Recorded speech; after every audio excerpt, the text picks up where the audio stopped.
بسم اللہ الرحمن الرحیم۔ السلام علیکم ورحمۃ اللہ وبرکاتہ۔ پچھلے دنوں چونکہ ویلنٹائن ڈے گزرا ہے تو اس حوالے سے ہم نے سوچا کہ کہانی کو بیان کیا جائے۔ یہ کہانی جو ہے وہ ایک معزز فیملی سے بلونگ کرنے والی لڑکی تھی کہ وہ کس طرح موبائل یا ٹیلی فون کے ذریعے بازار حسن تک بکنے کے لیے پہنچ گئی۔ کہانی کا آغاز کرتے ہیں۔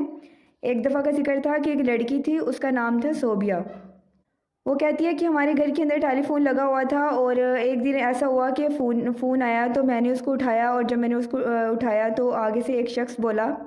صوبیہ نے یہ سوچا کہ یہ شاید کوئی اس کے باپ کا جاننے والا ہے، تو اس نے آگے سے کہا کہ آپ کو میرے ابو سے بات کرنی ہے، تو اس نے کہا کہ نہیں نہیں آپ ہی سے بات کرنی ہے۔ تو اس نے کہا آپ کا نام کیا ہے؟ کہتی ہیں کہ میں نے بے دھیانی میں اپنا نام بتا دیا کہ میں صوبیہ ہوں، لیکن جب اس نے یہ کہا کہ مجھے آپ ہی سے بات کرنی ہے اور غلطی سے میرا رانگ نمبر آپ سے مل گیا ہے، تو وہ صوبیہ کہتی ہے کہ میں نے اپنا نمبر بند کر دیا، یعنی کہ فون رکھ دیا۔ لیکن تھوڑی دیر بعد دوبارہ سے پھر بیل بجی تو وہ کہتی ہیں کہ اب ہونا تو یہ چاہیے تھا کہ میں نہیں اٹھاتی، لیکن انہوں نے دوبارہ اس فون کو اٹھا لیا۔ آگے سے وہی شخص بات کر رہا تھا اور اس نے آگے سے کہا کہ کیا یہ بد اخلاقی نہیں ہے کہ آپ نے مجھے کچھ بتایا ہی نہیں اور فوراً سے فون کاٹ دیا ہے۔ یہاں یہ بات بتاتے چلیں کہ کسی لڑکے کے ساتھ بدتمیزی سے بولنا یا اس کی کال کو کاٹ دینا بد اخلاقی نہیں بلکہ اچھے اخلاق کی علامت ہوتی ہے۔ کہانی کو آگے چلاتے ہیں۔ ہوا یہ کہ وہ کہتی ہے کہ بجائے اس کے کہ میں فون کو کاٹتی، میں نے فون کو اٹھا لیا اور خاموشی سے اس کی باتیں سننا شروع کر دیں۔ وہ کہتی ہیں کہ اس شخص نے کہا کہ آپ تو اپنا تعارف نہیں کروا رہی، میں اپنا تعارف کرواتا ہوں۔ میرا نام شہریار ہے اور میں یونیورسٹی میں فائنل ایئر کا طالب علم ہوں، گلبرگ میں رہتا ہوں، اور مطالعے کے علاوہ اچھے لوگوں کے ساتھ دوستی کرنا میرا مشغلہ ہے۔ یعنی کہ اس نے ایک جال پھینکا اس کو پھنسانے کے لیے۔ وہ کہتی ہے کہ میں نے گھبرا کر پھر دوبارہ سے فون بند کر دیا۔ اگلے دن دوبارہ سے فون آیا اور وہ کہتی ہے چونکہ شیطان انسان کے ساتھ ہوتا ہے، اور اسی طرح اس کے ساتھ بھی ہوا کہ اس لڑکے کی کال کا وہ خود بھی انتظار کرنا شروع ہو گئی۔ جب اس کو کال آئی تو اس نے سوچا کہ اس دفعہ اپنا تعارف کروا دے گی۔ اس نے بھی ایسا ہی کیا۔ جب اس کی کال آئی تو اس نے بتایا کہ میں BA کی طالبہ ہوں اور اس کے علاوہ میرے گھر والے یہ ہیں، یہ اتنے بھائی ہیں، اتنی بہنیں ہیں، پھر بتایا کالج میں پڑھتی ہوں۔ اس طرح ان دونوں کے درمیان میں گفتگو ہونا شروع ہو گئی۔ اب انہوں نے اس لڑکی نے یہ نوٹ کیا کہ جب بھی گھر والے جو ہیں فون اٹھاتے تھے اور آگے سے وہ ہوتا تھا تو وہ اکثر یہ کہتے کہ تمہاری کسی دوست کا فون ہے، اور وہ فون اس کو پکڑا دیتے۔ بعد میں اس لڑکے نے اس کو بتایا کہ اگر تمہارے گھر والے فون اٹھاتے ہیں تو میں لڑکی کی آواز نکالتا ہوں، جس کی وجہ سے وہ فون آپ کو دے دیتے ہیں۔ اب ہونا تو یہ چاہیے تھا کہ اس کو یہ بات پتہ چل جاتی کہ یہ ایک فراڈ کرنے والا لڑکا ہے اور دھوکے باز ہے جو لڑکی کی آواز نکال کر اس کے گھر والوں کو بیوقوف بنا رہا ہے، تو وہ کیسے ایک اچھا انسان ہو سکتا ہے۔ بہرحال وہ کہتی ہیں کہ شیطان مجھ پر غالب آ چکا تھا اور مجھے سب کچھ نظر آتے ہوئے بھی کچھ نظر نہیں آ رہا تھا۔ وہ کہتی ہے کہ وہ مجھ سے اتنا زیادہ مجھے محسوس ہوتا تھا کہ بہت زیادہ محبت کرتا ہے، اور یہاں تک کہ وہ خود بھی اس کی باتوں میں آنے لگی اور وہ یہ سمجھنے لگی کہ یہ میرے حق میں بھی مخلص ہے۔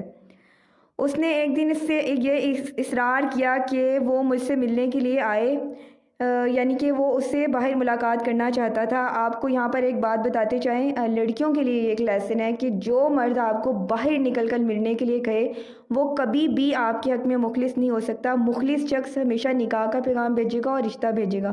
جو شخص مخلص نہیں ہوتا وہ تنہائی کی ملاقاتیں اور باہر ملاقات کے لیے بلاتا ہے، یہ اس کے دھوکے باز ہونے کی سب سے بڑی نشانی ہوتی ہے۔ وہ لڑکی کہتی ہے کہ اس نے بہت زیادہ اصرار کیا، اس کے بار بار اس اصرار کے بعد صوبیہ نے ہاں کر دی کہ ٹھیک ہے شہریار، میں آپ سے ملنے کے لیے آؤں گی۔ اس لڑکے نے کیا کیا، اس نے کہا کہ آپ جب کالج آؤ گی تو کالج مت آنا، وہاں پر میری گاڑی کھڑی ہوگی، اس کا نمبر اور رنگ بتا دیا۔ وہ کہتی ہے کہ جب میں کالج گئی تو میں کالج کے اندر انٹر نہیں ہوئی، بلکہ اس کے ساتھ اس کی گاڑی کا نمبر اور رنگ دے کر فوراً ہی اس کو پہچان لیا اور اس کی گاڑی میں بیٹھ گئی۔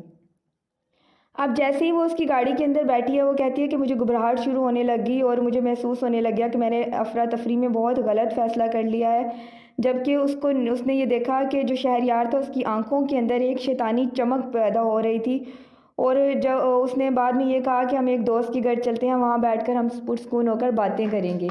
اس کے بعد وہ شہر کے اندر تنگ تنگ سڑکوں پر ہوتا ہوا ایک محلے میں داخل ہوا۔ اس دوران میں اس نے یہ بھی نوٹ کیا کہ جو بھی شخص اس شہریار کو دیکھتا تھا وہ بڑے عجیب طریقے سے اس کو سلام بلاتا تھا، یعنی کہ اس کی گھبراہٹ میں مزید اضافہ ہونا شروع ہو گیا۔ اب وہ اس کو ایک گھر کے اندر لے گیا اور وہاں اس کو ایک خوبصورت ڈرائنگ روم کے اندر بٹھا دیا اور اندر خود اگلے کمرے میں چلا گیا۔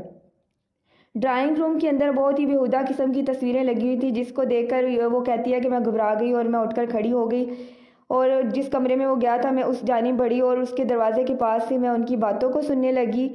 اس نے کہا کہ شہریار جو تھا اس کو ایک عورت اس کے ساتھ باتیں کر رہی تھی، اور وہ عورت اس کو رشید کے نام سے بلا رہی تھی، یعنی کہ اس لڑکے نے اپنا نام تک بدلا ہوا تھا، اور وہ عورت اس کو کہہ رہی تھی کہ آپ کتنے میں اس لڑکی کا سودا کرو گے؟ تو اس شہریار نے آگے سے جواب دیا کہ میں 50,000 سے ایک پیسہ بھی کم نہیں لوں گا۔